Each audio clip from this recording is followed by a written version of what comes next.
Hi friends, welcome back our channel ఆయా Telugu వ్లాగ్స్కి. Friends, ఈరోజు vlog video ఏంటంటే ఇక్కడైతే ఒక 3 ఎకరాలు అయితే మేమైతే కౌలుకు చేసుకున్నాం.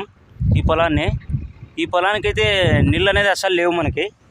కాబట్టి మనం పొలం నుంచి అయితే ఈ పొలానికి అయితే నీళ్ళు తెచ్చుకోవాలి. దీనికోసం అనేసి నారైతే చల్లుకున్నాం. ఈ నార వచ్చేసి సిజంట. అక్కడ కింద డిలాక్స్ కూడా నారైతే చల్లుకున్నాం. ఆ తర్వాత ఏంటంటే ఈ పొలానికి నీళ్ళు లేవు కాబట్టి మన పొలం నుంచే రావాలి. అందుకోసం అనేసి అక్కడ నుంచే మేమైతే లైన్ అయితే తీసుకొస్తున్నాం. ఈరోజు జేసీబీ వచ్చింది. ఎందుకంటే మనకి ఎక్కడనేది ఒక లైన్ అయితే లేదు ఈ పొలానికి. మనం ఈ రస్తా దారి గుండానే పైప్ లైన్ అయితే తీసుకోవాల్సి వస్తుంది. కాబట్టి ఎగ్జాక్ట్గా అక్కడ నుంచి అయితే మనకైతే ఇక్కడైతే వీటి దాకా అయితే మనకైతే పైప్ లైన్ అయితే వస్తుంది. కాబట్టి